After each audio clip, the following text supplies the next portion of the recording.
எழுதிய சுவிசேஷ புஸ்தகத்தினுடைய 5ஆம் அதிகாரம் 7வது வசனத்திலிருந்து 9வது வசனம் வரைக்கும் தெளிவாய் ஒருவர் வாசிக்கும் போது கேட்போம். அதற்கு வியாதியஸ்தன், ஆண்டவரே, தண்ணீர் கலக்கப்படும் போது என்னை குளத்தில் கொண்டு போய் விடுகிறதற்கு ஒருவரும் இல்லை. நான் போவதற்குள்ளே வேறொருவன் எனக்கு முந்தி இறங்கி விடுகிறான் என்றான். இயேசு அவனை நோக்கி, எழுந்திரு, உன் படுக்கையை எடுத்துக்கொண்டு நட என்றார். உடனே அந்த மனுஷன் சொஸ்தமாகி படுக்கையை எடுத்துக்கொண்டு நடந்து போனான். அந்த நாள் ஓய்வு நாளாக இருந்தது. ஆமென். ஜெபிப்போம். நல்ல ஆண்டவரே, இன்றைக்கு எழுதப்பட்ட வார்த்தைகள் எங்களோடு பேசும். இந்த வார்த்தைகள் எங்கள் வாழ்வுக்கு பிரயோஜனமா இருக்கட்டும். கேட்கிற யாருடைய இதயமும் வேத வசனத்துக்கு திறந்திருக்க உதவி செய்யும். இயேசுவின் நாமத்தில் பிதாவே, ஆமென். ஆமென். சொல்லுவோம். அவருடைய வார்த்தை சொல்லுகிறது. வேதத்தில் வாசிக்கும் போது யோவான் சுவிசேஷம் 5ஆம் அதிகாரம் 7வது வசனத்திலிருந்து 9வது வசனம் வரைக்கும் இந்த வேதத்தை பகுதியை அதிகமாக கர்த்தருடைய பிள்ளைகள் வாசித்து நிறைய தியானித்திருக்கிறோம். அதாவது வேதத்தை வாசித்து தியானிக்கிற ரட்சிக்கப்பட்ட பிள்ளைகள் இந்த பகுதியை அறியாதவர்கள் ஒருவர் இருக்க முடியாது. சரி, இப்போ நீங்க வாசித்து தியானிப்பதற்கு நான் உங்களை வாசிக்க சொல்ல, நான் வாசித்து அதில் உள்ளது என்னன்னு சொல்றதுக்காக தான் வாசிப்பேன். அதனால இப்போ நீங்க அதை வாசிக்காம கவனிங்க. அவருடைய வசனம் இந்த வேத பகுதியை குறித்து நம்ம பார்க்கும்போது மத்தேயு சுவிசேஷம் யூதருடைய பக்திக்குரிய வாழ்வை அவங்க வாழ்க்கையில புரிந்து கொள்ள கட்டி எழுப்பும்படியாக எழுதப்பட்டது மத்தேயு சுவிசேஷம். மார்க்கு சுவிசேஷம் விசுவாசிக்க முடியாத ரோமர்கள் தேவனை அறிந்து கொண்டு விசுவாசிக்கத்தக்கதாக எழுதப்பட்டது ரோமன், அதாவது மார்க்கு சுவிசேஷம். லூக்கா சுவிசேஷம் தத்துவ ஞானிகளும் ரொம்ப சிந்தனையாளர்களும் தேவனுடைய வல்லமையை, தெய்வத்துவத்தை அறிந்து ஏற்றுக்கொள்ள முடியாத தத்துவ ஞானத்தால் நிறைந்திருக்கிற கிரேக்கரை மையமாய் கொண்டு எழுதப்பட்டது லூக்கா சுவிசேஷம். ஆனால் யோவான் சுவிசேஷம் சபைக்காகவே, தம்மை விசுவாசிக்கிற ஜனத்துக்காகவே, தேவனுடைய ஜனத்துக்காகவே எழுதப்பட்டது சுவிசேஷம், யோவான் சுவிசேஷ புஸ்தகம். அல்லேலூயா. அப்படியானால் சபைக்குரிய செய்தியை ஆண்டவர் இங்கே வைத்திருக்கிறார். மீட்கப்பட்டவர்களுக்கு உரிய செய்தியை இந்த புஸ்தகத்தில் வைத்திருக்கிறார். மனவாட்டியா இருக்கிற ஒரு தேவனுடைய சபைக்குரிய செய்தியை கர்த்தர் வைத்திருக்கிறார். மறுபடியும் பிறந்து மகளாக மாறின பிள்ளைகளுக்கு உரிய ஒரு செய்தியை இந்த விதத்தில் எழுதி வைத்திருக்கிறார். இந்த வேத பகுதி மூலமாக நேரடியாகவும் மறைமுகமாகவும் உள்ளாகவும் பின்புறமாகவும் சரித்திரத்தை கொண்டும் அநேக தேவனுடைய செய்திகளை ரட்சிக்கப்பட்ட தேவ பிள்ளைகளுக்கு தேவன் வைத்து வைத்திருக்கிறார். உன்னால பிள்ளை கவனிக்கிறீங்களா? பிள்ளைங்க ஆமென் சொல்லுங்க, சத்தமா சொல்லுங்க, கவனிங்க. அவருடைய வார்த்தை சொல்றது, அவருடைய பிள்ளைகள் இந்த வசனத்தை வாசித்து தியானிக்கிற கர்த்தருடைய பிள்ளைகள் இன்றைக்கு இந்த பகுதியை இப்படி நம்ம தியானிக்க போறோம். எப்படி தியானிக்க போறோம்னு சொன்னா, ஒரு வார்த்தை எடுத்து தியானிக்க போறோம். இப்படி முடிவும் தொடக்கமும் அப்படின்னு இந்த பகுதியை நம்ம தியானிக்க போறோம். சரி, எப்படி இந்த வார்த்தையை நம்ம முடிவும் தொடக்கமும் அப்படின்னு பார்க்க போகிறோம்னு சொன்னா, அதுக்கு இங்க ஆண்டுடைய வார்த்தை சொல்றது 7வது வசனத்தை வாசிங்க. 7வது வசனம். அதற்கு வியாதியஸ்தன், ஆண்டவரே, தண்ணீர் கலக்கும் போது என்னை கொண்டு போய் குளத்தில் விடுவதற்கு ஒருவரும் இல்லை. நான் போகிறதுக்குள்ளே வேறொருவன் எனக்கு முன்னே இறங்கி விடுகிறான். என்னால சுகமாகவே முடியவில்லை என்று சொல்றாரு. அப்போ இந்த வசனத்தை வைத்துக் கொண்டு அவர் சொல்ற ஸ்டேட்மெண்ட்ல இருந்து, அவர் சொல்ற சம்பவத்துல இருந்து, அவருடைய மொத்த வாழ்க்கையுடைய பகுதியை ஒரு வார்த்தை ஒரு வசனத்தில் சொல்றாரு. அதை வைத்து ஒரு வார்த்தையை ஆழ்படுத்த ஆவியானவர் நமக்கு உதவி செய்வாராக. ஒரு காரியத்தை முடிவும் இங்கே துவக்கமும், முடிவும் அல்லது ஆரம்பமும் நீங்க எப்படி வேணாலும் வைத்துக் கொள்ளலாம். முடிவும் ஆரம்பமும் என்று கூட வைத்துக் கொள்ளலாம். முடிவு ஆரம்பம் அப்படின்னு சொன்னா என்ன? இந்த ரெண்டு வார்த்தை வைத்து இந்த வசனத்தை புரிந்து கொள்ளணும் அப்படின்னு நான் இருக்கிறேன். எப்படி சொல்றாருன்னா, நான் அந்த குளத்துல நீங்க அதுக்கு மேல வசனங்கள் நம்ம ஏற்கனவே வாசித்து வருகிறோம். அந்த 5ஆம் அதிகாரத்தில் 1லிருந்து 12 வசனம் வரைக்கும் நிறைய தெளிவாக இருக்கிற வாசித்து நம்ம வருகிறோம். நிறைய காரியங்கள் புரிந்திருக்கிறோம். பெருசா குளத்தண்டையில, எருசலேமில் இருக்கிற பெருசா குளத்தண்டையில நிறைய பேர் அந்த குளத்தை சுற்றியுள்ள உள்ள மண்டபங்களை காத்திருக்கிறாங்க. அது குளம் தண்ணீர் இருக்கிற ஒரு இடம். அந்த வியாதிக்காரர்கள் அந்த குளம் கலக்கும் போது அதுக்குள்ள போய் முதல்ல இறங்குறானோ அவர் சுகமாகும். அது எப்பேற்பட்ட வியாதியா இருந்தாலும், குருடனா இருக்கலாம், உடம்பனா இருக்கலாம், அவருடைய இருதய வியாதியா இருக்கலாம், அல்லது அவன் சப்பானியா இருக்கலாம், அவன் கை குணமா இருக்கலாம், கால் குணமா இருக்கலாம், செவிடா இருக்கலாம், குருடா இருக்கலாம், அவன் எந்த வியாதியானாலும் சரி, அவங்க அந்த வசனம் சொல்கிறது எப்பேற்பட்ட வியாதியாசனா இருந்தாலும் அது போய் இறங்குகிற போது அவன் சுகமாவான், சுகமடைந்து போவான். அப்படி ஒரு அற்புதம் அந்த இடத்துல நடக்கும். ஒரு தேவதூதன் இறங்கி அதை கலக்குவான்னு சொல்லி அது நடந்ததை எழுதப்பட்டிருக்கு. கவனிங்க. இப்போ இங்க என்ன பாக்குறோம்னா, மேல பார்க்கிறோம் 5ஆம் வசனத்துல வாசிக்கும் போது 38 வருட வியாதி கொண்டிருந்த ஒரு மனுஷன் எங்க இருந்தான். வியாதியுடைய வயது எவ்வளவு? சரி, 38 வருட வியாதி. பல காரியங்கள்லாம் பார்த்துருப்பாங்க, பல அவங்க வைத்தியெல்லாம் செய்திருப்பாங்க, குணமாகல. அவங்க எப்ப எருசலேம்ல ஆட்டுவாசல் இருக்கிற குழந்தை பெருசா கொடுத்தாங்க போனான்னு நமக்கு தெரியாது, எவ்வளவு காலமாக இருக்கிறான்னு தெரியாது. ஆனால் இங்க இயேசு வந்து வருகிறார். இயேசு வந்து அவனை பார்த்து அவன் அநேக நாள வியாதியா இருக்கிறான். அவனை பார்க்கும்போது தெரியுது அவன் ரொம்ப நாளா இங்க படுகையில இருக்கிறான். வசனம் என்ன சொல்லுகிறது? அவனுடைய வார்த்தை என்ன சொல்லுகிறது? அவனுடைய பேரு இந்த மனிதனுடைய வாழ்க்கையை அவனோட சந்திக்க இயேசு குளத்தண்டை வரும்போது அவனை காணும் போது அவன் அநேக நாட்களா வியாதியா இருக்கிறான் அறிந்து கொண்டு அவனை பார்த்து கேட்கிறாரு, நீ சுகமாக வேணும்னு விரும்புதையா அப்படின்னு கேட்கிறாரு. அப்ப அவன் சொல்றான், ஆண்டவரே சுகமாக எனக்கு ரொம்ப தான் விருப்பம், ஆனா குளத்துல கொண்டு போய் விடுறதுக்கு ஒருவரும் இல்லை. அப்போ இந்த இதை வைத்து அந்த ஒருவரும் இல்லை அப்படிங்கிற வார்த்தை இந்த பகுதியை நான் பல பிரசங்கத்தை நான் பண்ணியிருக்கிறேன். நான் இன்னைக்கு தேவசனத்துல சில காரியங்களை ஆண்டவர் நம்ம சொல்லிக் கொடுக்க விரும்புறாரு. கவனிங்க, என்ன சொல்ல விரும்புறாரு? அவர் ஒருவரும் இல்லைன்ன போது அப்போ நான் இங்க என்ன பார்க்கணும்னு சொன்னா, முடிவும் தொடக்கம்ன்றதுல என்ன பார்க்கணும்னா, இந்த மனிதனுடைய சூழ்நிலையில முற்றிலுமாக பெற்றோர், பாதுகாவலர், பங்குடையோர், மற்றோர், உறவினர், சுற்றமும் சூழமும் இருக்கிறவர்கள் ஒருவரும் அவனுக்கு உதவி செய்வதற்கு கிடையாது. இந்த பத்திரிகைலாம் கல்யாண பத்திரிகை போடுங்கல்ல, சுற்றமும் சூழ வருகை தந்து மணமக்களை வாழ்த்துக ஆசிரியங்க. அப்ப சுற்றம் உள்ளவர்கள் எல்லாரும், பெற்றோரும் மற்றோரும் உடன்பிறப்பாரும் பாதுகாவலர்கள் ஒருத்தருப்பாரு.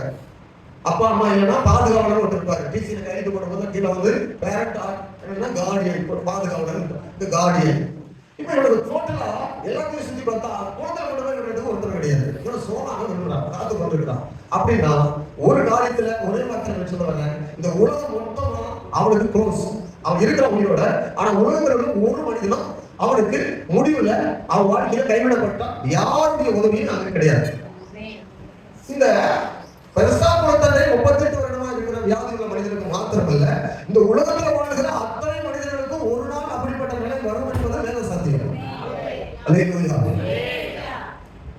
எப்போ நீங்க நினைப்பீங்க, நீங்க வேற விதமா சந்திப்பீங்க. என் கணவனா இருக்கிறாங்க, என் பிள்ளைங்க இருக்கிறாங்க, என் மனைவி இருக்கிறாங்க, என் அப்பா இருக்கிறாரு, தாத்தா இருக்கிறாரு, என் அம்மா அப்பா எல்லாம் என்னை அப்படி எல்லாம் பார்ப்பாங்க, விட மாட்டாங்க.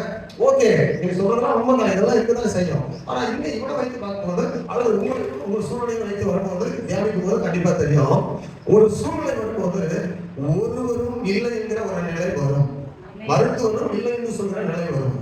பணம் கொடுத்தாலும் மருத்துவம் செய்துட்டு என்னால் முடியாது என்று அவனும் கை கழுவி விடுகிற நேரம் வரும். அப்பதான் மனிதனுடைய எல்லா உதவிகளும் டோட்டலா கட் ஆகிட்டு அப்படியே ஒரு மனுஷன் தனியா நிற்பான். அதுதான் அவங்க வாழ்க்கையுடைய முடிவு, ஒரு மனிதனுடைய முடிவு. இப்படி ஒரு மனிதனுடைய வாழ்க்கையில எல்லாமே இல்ல, எல்லாமே மாறிவிட்டது, எல்லாமே முடிந்து விட்டது, யாருடைய உதவியுமே கிடையாது, டோட்டலா உலகம் தனிமைப்படுத்தப்பட்டுட்டேன், நான் மட்டும்தான் ஒரு நிர்கதியா நிற்கிறேன் அப்படின்னு சொல்லுகிற ஒரு மனிதனுக்கு அந்த முடிவு அவனுக்கு அப்படி வருகிற போது ஒரு தூக்கம் ஆரம்பிக்கும்.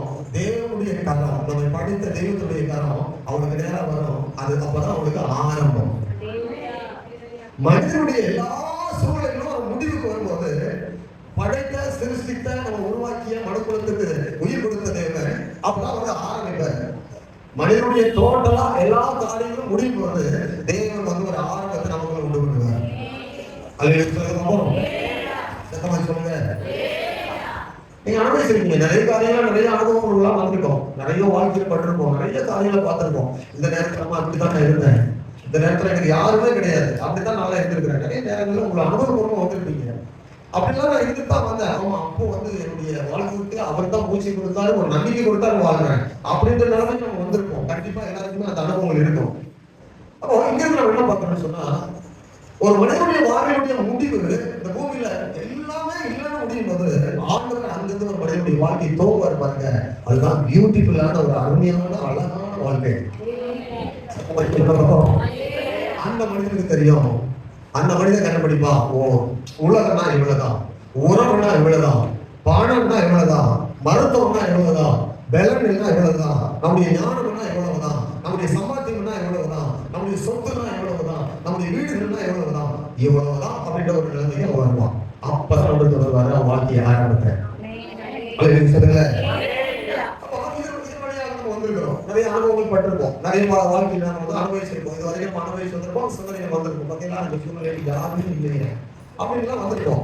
அப்ப அந்த நேரத்தில் கட்ட கண்டிப்பா அவங்களோட இருந்திருப்பார். அவர் இருந்தார், உங்களோட பேசினார், உங்களை நடத்தினார். அதனாலதான் நம்ம இருக்கிறோம். எத்தனை பேர் ஆமென் சொல்ல முடியும்? தெரியும் கண்டிப்பா. ஆனா இப்ப ஆறு என்ன சொல்றாருன்னா, இப்போ பரிசுத்தர் நமக்கு சொல்லுற ஒரு காரியம்னா, அவர் உங்க வாழ்க்கையை தொடங்கி இருக்கிறாரா? அவர் உங்க வாழ்க்கையை தொடங்கின பிறகு எப்படி இருப்பீங்க? அவர் தொடங்கினா அந்த வாழ்வுக்கு அதுக்கு பிறகு உள்ள அர்த்தமுள்ள வாழ்க்கையா இருக்கும். அவர் தொடங்கி ஆரம்பிச்சுட்டாரா அந்த வாழ்க்கையை கிரியை செய்ய? அவருடைய வாழ்க்கைக்குள்ள வந்துட்டாரா? அவர் வந்துட்டா அவங்களுக்குள்ள நம்ம என்ன மாற்றம் அடைந்திருக்கிறீங்க? இல்ல அவர் வந்த பிறகு மாற்றம் அடைந்த பிறகு அவரும் வாழ்க்கையை துவங்கின பிறகு நான் மறுபடியும் உலகத்துல போய் நிற்கிறேன்னா, அவர் தான் துவங்கினாரு, எல்லாம் முடிவுக்கு வந்துருச்சு. ஆனா மறுபடியும் புத்தி இல்லாம நான் மறுபடியும் தான் அங்கே போய் நிற்கிறேன்னா அப்படின்றதெல்லாம் யோசித்து நீங்க முதலிடத்துல கத்தரை வைக்கும்படியாக ஆரம்பித்து மறுபடியும் ஒரு வாழ்க்கை நமக்கு தந்தாரு. அவருக்கு நம்முடைய வாழ்க்கையில முதலிடம் கொடுக்கும்படியாக நான் கத்தரை நம்மளோட பேசுறேன். சொல்லுங்க.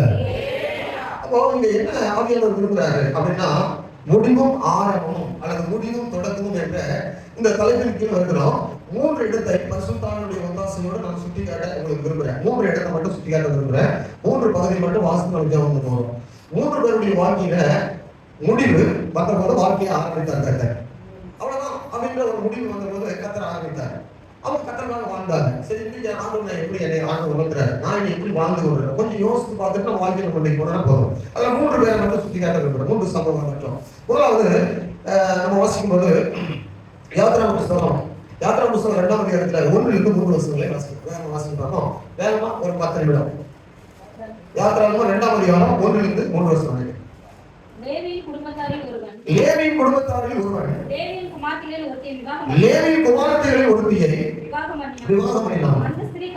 அந்த ஸ்திரீ கர்ப்பவதியாகி ஒரு ஆண் பிள்ளையை பெற்று அது அழகுள்ளது என்று கண்டு அதை 3 மாதம் ஒளித்து வைத்தார். அதை அப்புறம் அவன் ஒளித்து வைக்க கூடாமல் ஒரு நாணல் பெட்டியை எடுத்து அதுக்கு பிசினும் கீழும் பூசி அது பிள்ளையை கிடந்து நதி ஓரமாய் நாணலுக்குள்ளே வைத்தார். அழகு சொல்ல பார்ப்போம், சத்தமாக சொல்ல பார்ப்போம். மொத்த ஆண்களும் செத்து கொண்டிருக்கிறாங்க. ஆண்கள் இல்ல, மொத்த ஆண் பிள்ளைகளும் பிறகு பிள்ளைகளும் செத்து கொண்டிருக்கிறாங்க. ஆனா இங்க மோசே பிறந்த போது மோசேக்கு வந்து ஒரு பாதுகாப்பு பெற்றோர் வந்து ரொம்ப தைரியமா எடுத்தாங்க. இந்த பிள்ளை நான் வளர்க்க தான் போறேன், இந்த பிள்ளையை நான் வந்து என்ன ஆனாலும் சரி நான் விட போறதில்ல, இந்த பிள்ளையை நான் வந்து வைத்துக் கொள்ள போறேன்னு சொல்லி தீர்மானம் எடுத்தாங்க. ஆனா அந்த பிள்ளையை தீர்மானம் எடுத்து வளர்த்து பார்த்தாங்க. ஒரு குறிப்பிட்ட நாளுக்கு மேல அவளால் அந்த பிள்ளை வேலை சொல்லி நடத்த முடியல. ஒரு குறிப்பிட்ட நாள் தான், 3 மாதம் 4 மாதம் தான். இதுக்கு மேல எப்படி சம்பவம் என்ன செய்யணும், வெளியே வந்துடும். இவ்வளவு நாள் வளர்த்து நான் அந்த பிள்ளை கொண்டு போய் நதியில போட விரும்பல, முதல்ல கடித்தோ அல்லது கொண்டு என் கையில அடிக்க விரும்பல அப்படின்னு சொல்லி ஒரு முடிவுக்கு வந்தாங்க. இப்போ வந்து ஒரு முடிவுக்கு வந்துட்டாரு மோசே.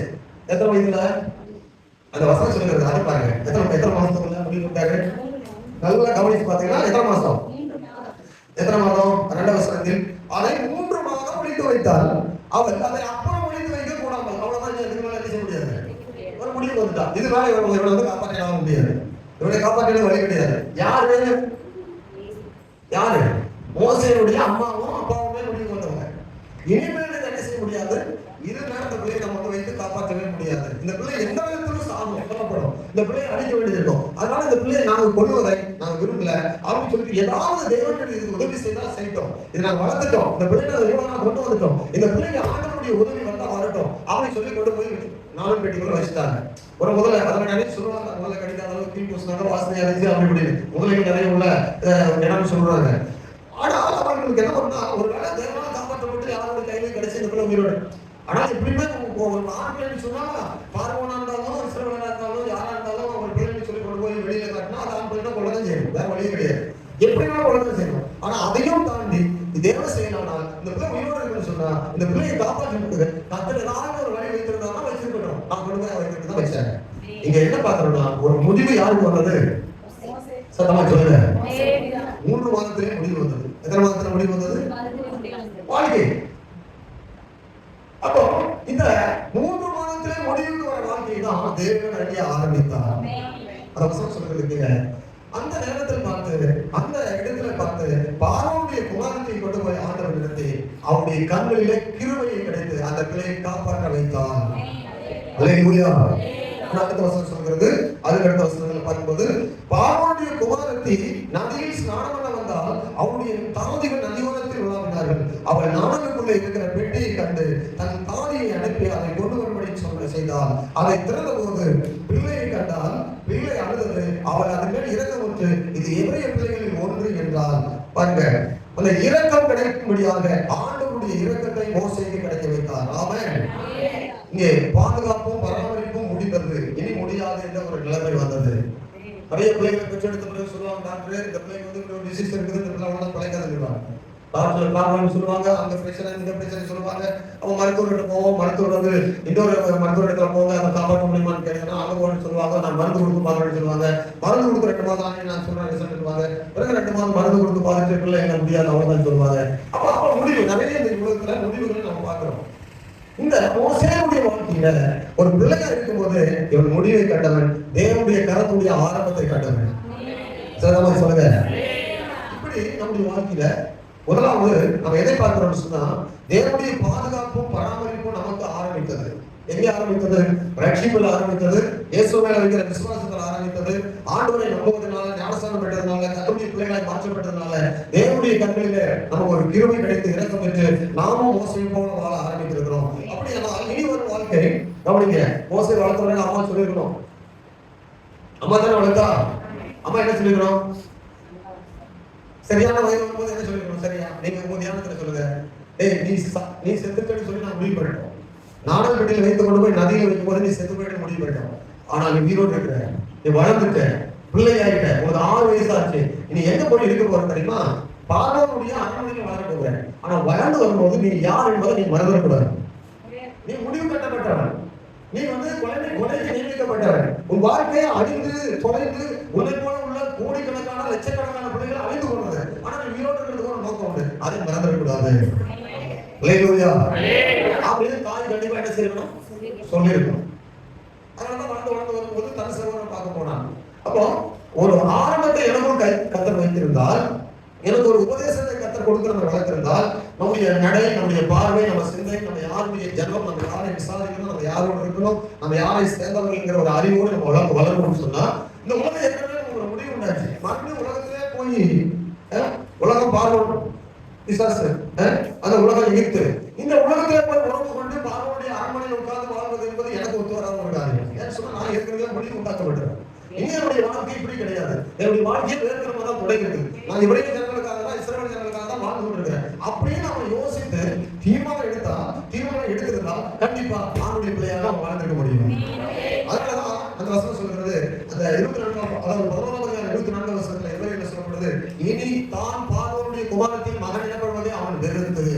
அப்படின்னா அது அவனுக்குள்ள இருந்தது. எது இருக்கிறது? தண்ணி. ஜலத்திலிருந்து எடுக்கப்பட்டவனே ஞானசானம் பெற்று உயிரோடு கூட இருந்தது. அவங்க வாழ்க்கைக்கு நம்ம வாழ்க்கை அப்படி இருந்திருக்கணும். உலக வாழ்வுக்கு முடிவு உண்டாக்கப்பட்டவங்க. அவன் உலக வாழ்க்கையிலிருந்து அவன் விடுபட்டு ஆனந்தாக வாழ்க்கை எழுதப்பட்டவன். ஆனா இருக்கிறது அரண்மனை. ஆனா சிந்தை எல்லாம் தன் ஜனம், தன்னுடைய இடம், விடுதலை. இந்த பூமியில் என்னைக்காவது இங்கிருந்து நாங்கள் போக வேண்டிய வேற ஒரு இடம் உண்டு, எனக்கு கூட்டம் உண்டு, எனக்கு ஜனங்கள் உண்டு. இந்த ஜனங்களை எப்போதாலும் நான் இப்படி போகிற இடத்துக்கு போகணும் அப்படிங்கிற சிந்தையோடு வாழக்கூடிய இந்த ஆர்வமான மனிதனுக்குள்ள எப்போதும் ஓடிக்கொண்டிருக்க வேண்டிய ஒரு சிந்தை. இப்போ இங்க நாம் கவனிக்கிறோம், முடிவும் தொடக்கமும் என்பதுல அநேகருடைய வாழ்க்கையில கர்த்தர் முடிவு உண்டான போதுதான் தொடக்கத்தையே அவர் வாழ்க்கையை ஆரம்பித்தார் ஆண்டவர். இங்கே அப்படிதான் 5ஆம் அதிகாரத்துல 1 யோவான் சுவிசேஷம் 7ஆம் வசனம் வரைக்கும் வாசிக்கும்போது கூட அப்படிதான். இந்த காப்பாற்றப்பட்டான் அவர் வந்து முடிவு, அவர் எவ்வளவுதான் செத்து அங்கேயே அப்படியே அவன் சரீரமே கெட்டு அழிந்து போயிருக்கும். ஆனா ஆண்டுடைய வார்த்தை என்பது அந்த செயலற்றமான சரீரம் சபையில் எல்லாம் ஆண்டுடைய வார்த்தை பேச ஆரம்பித்த போது அவன் சரீரத்துல செயலற்று போய் கிடந்த உறுப்புகள் எல்லாம் கர்த்தருடைய வார்த்தையை காதுல கேட்ட போது அதெல்லாம் செயல்பட ஆரம்பிச்சது. சத்தமா சொல்லுங்க, உங்களுக்கு எப்படி சுகமாச்சு? எப்படி சுகமாச்சு? தேவனுடைய வார்த்தை இயேசு பேசுறாரு. சும்மா வேண்டும் விரும்புறியா? ஆமா, கூட பேசுறதுக்கெல்லாம் பதில் இருக்கு, கொஞ்சம் கொஞ்சம் பேசுறான், ஆமா அப்படின்னு சொல்றான். ஆனா எழுத முடியல, உட்கார முடியல. என்ன செய்யணும்? ஒரு மனுஷன் முதலாவது 2 கையாவது ஊடணும், ஒரு பக்கம் திரும்பணும், திரும்பி கை ஊடுனா தான் அவன் எழுத முடியும். இல்ல உருண்டுட்டு போனா கூட சரீரத்தில் ஒரு பலம் இருந்தா தான் உருண்டுட்டு போக முடியும். யோசிச்சு பார்த்தீங்களா?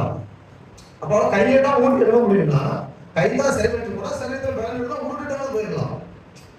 அப்ப உருண்டுட்டு வேலை போறதுக்கு பலன் இல்லை. சரீரத்துடைய அவயவங்கள்ல காணப்படுகிற எல்லாம் வந்து அந்த பலனும் மொத்தமா இழந்து போச்சு. நம்ம சரீரத்துல சில நடைமுறைக்கு அப்படித்தான் பலன் இழந்திருக்கும். ஆனா ஆங்கிலம் கர்த்தர் வாழ்க்கை துவங்குகிறவன்.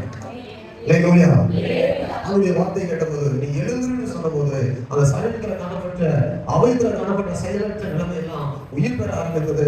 அவனே எழும்பி உட்கார்ந்து துள்ளி குதிச்சு உட்கார்ந்து தன் படுகை எடுத்து தோல்ல போடுற பலனை உற்சாகத்தை அவன் அடைந்தான். தேவனுடைய வார்த்தையுடைய வல்லமை அவனை குணமாக்கிட்டு இனி வாழ்வது யாருக்காக வாழ்ந்திருப்பான் சொல்லுங்க, எப்படி வாழ்ந்திருப்பான்? யோசித்து வாழ்ந்திருப்பான். 38 வருட வியாதியை குணமாக்கின இயேசு எனக்கு பலனை தந்தார், என் வாழ்வை புதிதாக்கினார், மறுபடியும் ஒரு ஆரம்பத்தை கொடுத்தார். அவன் வாழ்க்கையை அருமையாக யோசித்து வாழ்ந்திருப்பான். நீங்களும் நானும் நம்முடைய வாழ்க்கையில சரீர பலவீனங்களை வீட்டித்து கொடுத்திருக்கிறார். ஆண்டவர் இம்மட்டுமாக நடத்தி கொண்டிருக்கிறார். நிச்சயமாக முடிவுக்கு வந்த பின் ஒரு ஆரம்ப வாழ்க்கை தந்த தேவனுக்கு ஒரு மகிமையான ஒரு வாழ்க்கை வாழ நாம் அடைந்த பலன் இயேசுக்காக என்பதை மறந்துடக்கூடாது. ஆனால் நீங்க பாத்தீங்கன்னா நம்ம வசனம் கேட்போம், உண்மை இதுதான் 100% ஒத்துக்கணும். ஆனா மறுபடியும் என்ன செய்யணும்னா மனித சுபாவங்கள் 100% தேவனுக்காக தான் நீ வாழ்றது அப்படின்னு சொல்லுவோம். 2 மணி நேரம் நீங்க வந்து சர்ச்சில் போய் உட்கார்ந்து கொள்ளணும்னு சொன்னா நீங்க உட்கார்ந்து கொள்ளலாம்.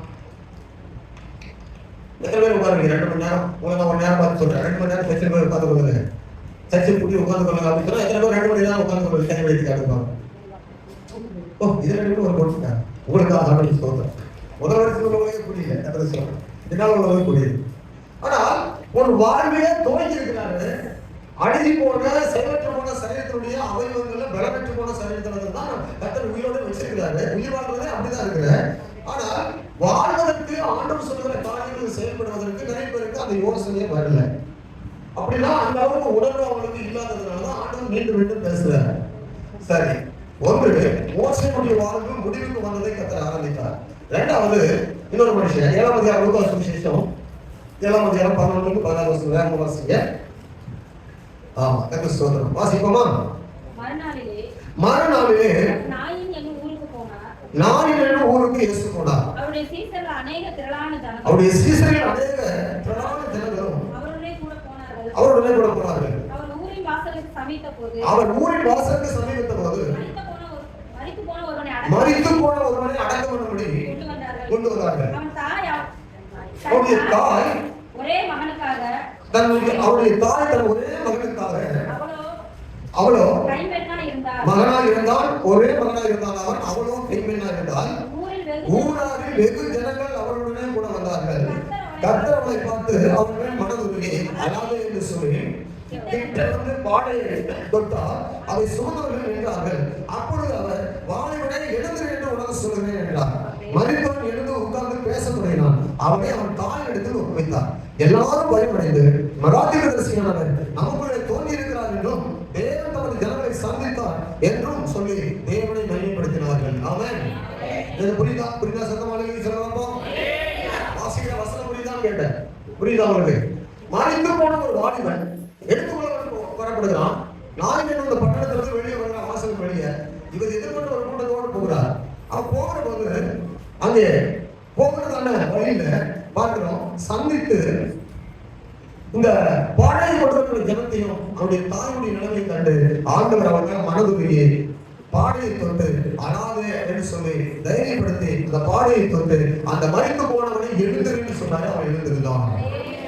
சத்தமாக சொல்லுங்க, எழுந்திருந்து சொன்னவனே எழுந்திருந்தான். அவன் வாழ்க்கையை ஆண்டவர் கொண்டு போய் எல்லாரும் முடிஞ்சிருச்சு. மரித்து போனவனை யாராவது வீட்டுல வைத்து 10 மாசம் பாதுகாப்பாங்களா? வாலிப பிள்ளை தானே, கொஞ்ச நாள் கூட இருக்கட்டுமா, மரித்தா கூட பரவாயில்ல, சின்ன வயதுல உடனே கொண்டு போய் அடக்கம் பண்ணக்கூடாது. வாலிபன் சொன்னா எவ்வளவு? ஒரு 25 வயசுக்கு வைத்துக் கொள்ளுங்க. வாலிபன் சொல்லலாம் இல்ல, போய் யோசிக்கிறீங்க ஆழமா. ஒரு 25 வயது வைத்துக் கொள்ளுங்க. 25 வயது அப்பா, 25 வயது இன்னும் எவ்வளவு காலம் இருக்குது. செத்து போனோம் கொஞ்ச நாள், இன்னும் ஒரு 10 மாதம் இருந்துட்டு கூட கொண்டு போய் அடக்கம் பண்ணலாங்க. அன்புக்குரிய பிள்ளை இல்லையா, ஒரே மகன் அல்லவா, பாசத்துக்குரிய பிள்ளை அல்லவா, ஒரு மகன் வீட்டுல இருக்கட்டுமே அப்படின்னு சொல்லிட்டு அந்த ஒரே காலம் எவ்வளவு கஷ்டப்பட்டா, ரொம்ப துக்கப்பட்டா தானே. அவன் அழுதுட்டு உள்ளமெல்லாம் உடைத்துதானே வந்தா. அவன் சொல்லிருக்கலாம் இல்லையா, இந்த பிள்ளை அடக்கம் பண்ண வேண்டாம், ஒரு 10 மாதம் வீட்டுல இருக்கட்டும். ஒரு 10 மாதம் கூட பிள்ளை வீட்டுல பக்கத்துல மருந்து வீட்டு போய் சுத்தி அப்படிதான் நிறைய பண்ணல. 40 நாள்லாம் வைத்தியம் பண்ணல, மருத்துவம் திரைக்க வைத்தியம் எல்லாம் இருந்துச்சுங்க. பாடி கட்டி போகாம எப்பவே 10 மாதம் கூட இருக்கட்டும் அப்படின்னு சொல்லி ஒரு தாய் வைக்க வேண்டியதானே. பாசமுள்ள தாய், நேசமுள்ள தாய், மனதுள்ள உள்ள தாய், உள்ள உடைந்த தாய் தான், அழுகிற தாய் தான். ஆனாலும் கூட கூட வைத்துக் கொள்ள முடியும். ஆனாலும் கூட என்ன செய்ய முடியாது? சத்தமாக பார்ப்போம். அப்படி இருந்தா கூட என்ன செய்ய முடியாது? ஆனா முற்று பெறுகிற நேரம், முடிவு பெறுகிற நேரம். தாயும் நேசித்தாலும், அழுதாலும், புரண்டாலும், புலம்பினாலும் கூட வைத்துக் கொள்ள முடியாமல் கைகள் கைவிடப்பட்ட கடைசி நிலை. அப்பொழுதுதான் இயேசு அந்த தாயே வேண்டாம்னு சொல்லி கொண்டு போய் மண்ணுக்குள்ள போடுன்னு சொன்னா அந்த வாழ்க்கையை ஆரம்பிக்க வந்தார் இயேசு. அப்ப அவருக்கு தெரியணும், என்ன தெரியணும், அவர் எப்படி யோசிச்சிருக்கணும். பாடம் வந்து எடுத்த உடனே அவன் உட்காந்து யோசிக்கணும், என்ன நடுமுறைக்குள்ள இருக்கிறேன், எங்க வீட்டுல நான் செத்து போயிருந்தா அங்கே எங்க அம்மா வச்சிருக்கணும், இப்ப எங்க கொண்டு போனாங்க அப்படின்னு சொல்லி கேட்டுக்கணும். கேட்டு அப்படியா எங்க அம்மா கூட என்ன வச்சுக்கிற வீட்டுல வச்சுக்க விரும்பலையா, ஐயோ நான் ஒரே பையனை எவ்வளவு பாசமா வைத்திருந்தா, என்ன வீட்டுக்குள்ள வச்சு என்ன ஒரு 10 நாள் ஒரு 10 மாதம் கூட வைத்துக்கொள்ள விருப்பமே இல்லை அவங்களுக்கு அப்படின்னு கேட்டுருப்பாங்க. அதெல்லாம் அவருக்கு தெரியும், ஓ உலகம் நான் முடிவு எப்படி மனிதனுக்கு அவனுக்கு தெரியும். அப்படின்னா மனிதனுடைய நிலை இன்னைக்கு நிறைய பேருக்கு எவ்வளவு சுட்டி காட்டினாலும் அவங்களுக்கு புரியல. ஆண்டவர் எவ்வளவு பேசினாலும் அன்பு மக்களுக்கு எனக்கு புரியல. உலகம் உணர்வுகளும் நிறைய மக்களுக்கு எவ்வளவு உணர்த்தினாலும் அந்த உணர்வுகள் அவங்களுக்கு வரல. ஆனா அவங்க கேட்டு போனா அம்மா பார்த்து உனக்கு மூளை இருக்குதா, எவ்வளவு நாளா எனக்கு வந்து நேசிட்டா நான் ஒரே பையன் இவ்வளவு சுமந்து பெற்று வச்சேன், ஒரு 10 நாளாவது எனக்கு வச்சுக்க வேண்டியதால செத்தனும் உடனே கொடுக்குறதா உனக்கு அறிவு இருக்கலாமா அவங்க கேட்டுப்பாங்க. என் பேர் உடனே அனைவரும் போட்டு கொடுக்குறது அப்படி கேட்டதான் அவங்களுக்கு எப்படி இருக்கணும் அம்மாவுக்கு. சரி, உலகம் எங்களுக்கு நிறைய தெரியுது புரியுது, ஆனா வாழத்தான் ஒரு அருமையான தேவனுடைய சந்திப்பு. தேவன் தமது ஜனத்தை சந்தித்தார், வாழ்வு பெற்றார். ஆமென். மூன்றாவதாக இன்னொரு வசனத்தை சொல்லி ஜெபிக்க விரும்புகிறேன். லூக்கா சுவிசேஷம் 5ஆம் அதிகாரம் ஒரு காரியம். முதலாவது தேவனுடைய பாதுகாப்பு பராமரிப்பு குறித்து இந்த உலகத்தில் பெரிய பாதுகாப்பு பராமரிப்பெல்லாம் இருக்க முடியாது. முதல் பாயிண்ட் நல்லா புரிஞ்சுக்கிறாங்க. உங்களை எந்த மனிதன் பாதுகாத்தாலும் எந்த மனிதன் பராமரித்தாலும் கவனிக்க நல்லா கவனிங்க. சுற்றிலும் 5 படையை போட்டு பாதுகாத்தாலும் உங்களை இப்ப யாருமே பாதுகாத்து கடைசி வரைக்கும் இருக்க முடியாது. 3 மாசத்துல ஆளை காலி பண்ண பிளான் பண்ணிட்டாங்க. அதனால நீங்க எவ்வளவுதான் பிளான் பண்ணி ரொம்ப காலம் வாழ நினைச்சாலும் இந்த உலகத்துல வந்து அவளை நீங்க நீண்ட காலம் வாழணும்னா தேவனுடைய அனுகிரகம் மட்டும்தான் அவளை வாழ வைக்கும். முதல் காரியத்தை புரிந்து கொள்ளுங்க. 2வது காரியத்துல தேவன் சந்தித்தபடினால நாம் அவன் மறித்து போன வாழ்க்கையை மறுபடியும் உயிர் பெற்று தேவனுக்காக ஒரு பிரகாசமான வாழ்க்கை வாழ்படி தேவனுடைய சந்திப்பு நம்முடைய வாழ்க்கையை மறுரூபமாக்கி உயிரோடு வைத்திருக்கிறது என்பதை புரிந்து கொள்ளுங்க. 3வது லூக்கா சுவிசேஷம் 5ஆம் அதிகாரம் 5. அதற்கு சீமோன் ராமிலே ராம் முழுவதும் பிரயாசப்பட்டோம் ஒன்றும் அகப்படவில்லை. ஆகிலும் உம்முடைய வார்த்தையின்படியே நான் வலை போடுகிறேன். ஹல்லேலூயா. சரி, இது வந்து என்ன முடிவுன்னு எடுத்துக்கொள்ளலாம். முதலாவது இளமையில அவன் ரொம்ப நம்பிக்கையா இருந்திருக்கலாம். அந்த நம்பிக்கையில பாதுகாப்பு பராமரிப்பெல்லாம் வந்து வாழ்ந்துட முடியாது உலக பாதுகாப்புல என்பதையும் புரிந்து கொள்ளணும். 2வது என்ன நினைக்கலாம், அவன் வாழ்வு காலத்துல என்னால வாழ முடியும்னு நினைச்சிருக்கலாம். ஆனா வாழ்வு காலத்துல மரணம் வந்தது. அது அவனுக்கு முடிவு, அவன் புரிந்து கொள்ள வேண்டும் அந்த நிலைமை. இப்போ இவன் பிழைக்கிறதை குறித்து உலகத்துல பொருள் சம்பாதிப்பதை குறித்து ரொம்ப திறமசாலி, ரொம்ப பலன் அடைந்தவன். அவன் சொல்றான், ராம் முழுவதும் பிரயாசப்பட்டு என்ன இல்ல, சத்தமாய் சொல்லுங்க, ராம் முழுவதும் பிரயாசப்பட்டு ஒன்றும் அகப்படவில்லை. அப்படின்னா இவனுக்கு வந்து தொழில் திறமை உண்டு, தொழில நிறைய மெத்தட்ஸ் எல்லாம் நிறைய தெரியும். ஆனா முடிவு என்னவா இருந்தது? முடிவு என்னவா இருந்தது? யோசிக்கவே இல்லை. முடிவு என்னவா இருந்தது? தொழில கை தேர்ந்த ஆளு ராத்திரி முழுவதும் ஒன்றும் பிரயாசம் ஒன்றும் முடிக்கவில்லை, பிடிக்க முடியல, ஒன்றும் இல்லைன்னு சொன்னா வாழ்க்கை எப்படி இருந்தது? ஐயோ அப்பா, உங்களை வச்சு நான் பிரசங்கம் பண்ற மாதிரி கத்தனை சோதரம் முதல்ல சுடுதண்ணிக்காக உட்கார வச்சு பிரசங்கம் பண்ணுறோம். நல்லா அப்பதான் உற்சாகமா சுறுசுறுப்பா இருக்கும். தோல்வி ஒன்றும் இல்லை. இவனுக்கு வந்து தொழில் திறமை, கடவுள மீனவன், இவனுக்கு வந்து தெரியாத ஒரு மெத்தடு கிடையாது, இவனுக்கு தெரியாத ஒரு இடம் கிடையாது, எந்த மீன் எப்ப பிடிக்கணும்னு தெரியும், எந்த வலையை எந்த மீன் போட்டா பிடிக்கலாம்னு தெரியும். ஒருவேளை இந்த மீன் கிடைக்காத போறதுக்கு காரணம் இந்த வலையை நம்ம போடல, இதை விட நம்ம சின்ன வலையை போட்டாதான் இந்த இடத்துல மீன் பிடிக்க முடியும். வலையை மாற்றி போட்டோம், இடத்த மாற்றி போட்டோம், சூழ்நிலை எல்லாம் கண்டு அறிந்தால் எல்லாமே தெரியும். அப்போ அவனுடைய திறமைகள் எல்லாம் ஒன்றும் இல்லை, மெத்தட்ஸ் எல்லாம் ஒன்றும் ஜெயிக்கல. தோல்வி காலையில. ஆனால் அங்கேதான் ஒரு தோல்வி அடைந்த தொழில வாழ்க்கையில விளைவினம் அடைந்த இந்த தொழிலை நம்பி இந்த தொழில்தான் என் வாழ வைக்க நினைத்த அந்த அவன் தோல்வி அடைந்த ஒரு நிலைமையில காணப்பட்டான். அப்ப பிரயாசங்கள் எல்லாம் தோல்வியான நிலைமையில அவனுக்கு மறுபடியும் ஒரு ஆரம்பத்தை கற்றுக் கொண்டான். 4ஆம் வசனத்துல சொல்றாரு, இப்பொழுது நீ படகை எடுத்துக்கொண்டு போய் அதே கடல் என்ன செய்யும், வலையை போடு என்பதற்காக போடுன்னு சொன்னாங்க. இந்த மெத்தட் எல்லாம் வந்து பழிக்கல, எல்லாம் தோற்று போயிடுச்சு. அப்போ ஒரு தொழிலை கூட அவனுடைய மாற்ற முடியும், ஒரு வாழ்க்கையினுடைய வேலையை கூட அவன் மாற்ற முடியும், ஒரு புதிய ஆரம்பத்தை தேவனால செய்ய முடியும். தோல்வி அடைந்த நிலையில வாழ்க்கை மட்டுமல்ல, நம்ம வாழ்வுக்கான வழியில் கூட ஒரு ஆரம்பத்தை உண்டு பண்ண முடியும். சத்தமாய் சொல்லுங்க, சத்தமாய் சொல்லுங்க. ஹல்லேலூயா. வாழ்க்கையில நிறைய காரியங்களை சொல்லலாம். நம்ம ஆச்சரியம் என்னன்னா, நம்முடைய வாழ்க்கையில நம்ம நிறைய திறமைகள் இருந்தாலும் நிறைய நமக்கு தெரிந்திருந்தாலும் நமக்கும் ஒரு சூழ்நிலையில தோல்வி கடைசி நிலைமை வரும்போது தேவனுடைய கருத்தை நமக்கு அதை ஆரம்பிக்குது. அல்லேலூயா. இப்ப எதுக்கு சொன்னா ஆண்டுடைய பிள்ளைகள் கவனிங்க, நம்முடைய ஒன்றும் இல்லை என்று பிரயாசம் எல்லாம் வீணாக போகும்போது கூட தேவன் ஒரு காரியத்தை முடிந்தால் அதே இடத்துல ஆரம்பித்து அதே செய்து முடிக்க முடியும். அப்போ உங்களுடைய தொழிலை குறித்தோ அல்லது உங்களுடைய சரீரத்தினுடைய பலனை குறித்தோ அல்லது உங்களுடைய இளமையை குறித்தோ நீங்கள் உங்கள் மேல நம்பிக்கையா இல்லாமல் உங்களை ஆண்டு கொண்ட உங்களை வீட்டு கொண்ட உங்களை ரட்சித்த தேவன் மேல நம்பிக்கையா இருப்பீங்கன்னா கர்த்தர் எந்த நிலைமையிலும் உங்களை உதவி செய்ய அவரால் முடியும். சத்தமா சொல்லுங்க. அல்லேலூயா. இப்படி ஒரு தொழில் காரியமானாலும் உங்க சரீரத்தில் இருக்கிற பலம் ஆரோக்கியமான காரியமானாலும் உங்களுடைய பாதுகாப்பான காரியமானாலும் நீங்கள் உங்களுடைய வாழ்க்கை தேவனுக்குள்ள ஆரம்பிக்கப்பட்டதால் நீங்க தேவனை சார்ந்து கொண்டால் மட்டுமே உங்களுக்கு ஒரு தொடர்ந்து வெற்றியா இருக்கும். ஆரம்பிக்கப்பட்ட வாழ்க்கை தேவனுக்குள்ள ஆரம்பிக்கப்பட்டது. மிக முக்கியமா ஆவியானவர் சொல்ற ஒரு வசனத்துல சொல்றேன். அப்போ நம்ம என்ன நினைக்கிறோம், குறியேற்ற போகிறோம், ஜெபத்து மேல நம்பிக்கை இல்லை, வேத வாசிப்பின் மேல நம்பிக்கை இல்லை, ஆராதிக்கிற தேவனுக்கு வழிகாட்டுவாங்க நம்பிக்கை கிடையாது. நல்ல நேரம் பார்க்கிறோம், குடிக்கேற்ற போகிறோம், நல்ல நல்ல மருத்துவர்களை தேடுறோம், நம்ம என்ன செய்யறோம், நல்ல நபர்களை தேடுறோம், நல்ல நல்ல காரியம் எப்படி நடக்குமான்னு சொல்லி யோசிக்கிறோம். அப்படி அல்ல, நம்ம நடக்கிறவர், நம்ம ரட்சித்தவர், நமக்கு போதுமான வழிகளை அவருடைய கருத்துல நமக்காக வைத்திருக்கிறார். அப்படி நல்ல நேரத்தில் நல்ல மருத்துவரையும் நல்ல பலனை கொடுக்கக்கூடிய ஒரு சூழ்நிலை நீங்க தேட வேண்டாம். ஒரு வாழ்க்கையை ஆரம்பித்தவர் அவருடைய நல்ல வாழ்க்கையை முடிவு வரை கொண்டு போவார். அல்லேலூயா. ஆவியானவர் ஒரு காரியத்தை ஞாபகப்படுத்துறார். என்ன ஞாபகப்படுத்துறாருன்னா 4ஆம் அதிகாரம் எபிரேயர்ல வாசித்து ஜெபம் பண்ணுவோம். ஸ்தோத்திரம். 9:10-11 வசனங்களை வாசிங்க. எபிரேயர் 4:9-10 வாசிங்க. ஆகையால் தேவனுடைய ஜனங்களுக்கு தேவனுடைய ஜனங்கள் இளைப்பாறுகிற காலம் இனி வருகிறதா இருக்கிறது.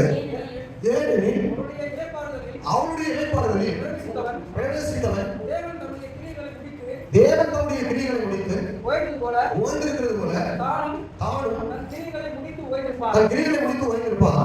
ஆகையால் அந்த திருஷ்டாந்தத்தின்படி ஒருவனாகிலும் கீழ்ப்படியாமையினாலே விழுந்து போகாதபடிக்கு நாம் இந்த இளைப்பாறுதலில் பிரவேசிக்க ஜாக்கிரதையா இருக்க வேண்டும். ஆமென். அல்லேலூயா. ஒருவனாகிலும் விழுந்து போகாதபடி, ஒருவனாகிலும் கெட்டு போகாதபடி நாம் உயிர்த்தெழுதல் பெற்றவங்க, ரட்சிக்கப்பட்டவங்க, புதிய ஒரு ஆரம்பத்தை கண்டவங்க, புதிய ஆரம்பத்தில் நம்முடைய வாழ்க்கையை துவங்கி இருக்கிறவங்க விழுந்து போகாதபடி எச்சரிக்கையா இருக்கணும். அப்ப விழுந்து போகாதபடி எச்சரிக்கையா இருக்கணும்னு சொன்னா நம்ம என்ன செய்யணும்னா இந்த புதிய ஆரம்பத்தை கண்ட கர்த்தருடைய பிள்ளைகள் விழுந்து போகாதபடி இருக்கணும்னா நம்முடைய வாழ்க்கை எப்படி இருக்கணும். கொலோசியர் 2ஆம் அதிகாரத்தில் 6-8 வசனங்களை வாசிக்கும்போது நம்முடைய வாழ்க்கை கவனமா இருந்து மோசே ஆமை முடிந்து போன வாழ்க்கையை ஆண்டவருக்காக தோழி வைத்தார். அந்த வாழ்க்கையில் அவன் கவனமா இருக்கணும்னா கொலோசியர் 2ஆம் அதிகாரம் 6-8 வசனங்களை வாசிக்கும்போது அவன் எப்படி இருந்திருக்கணும்.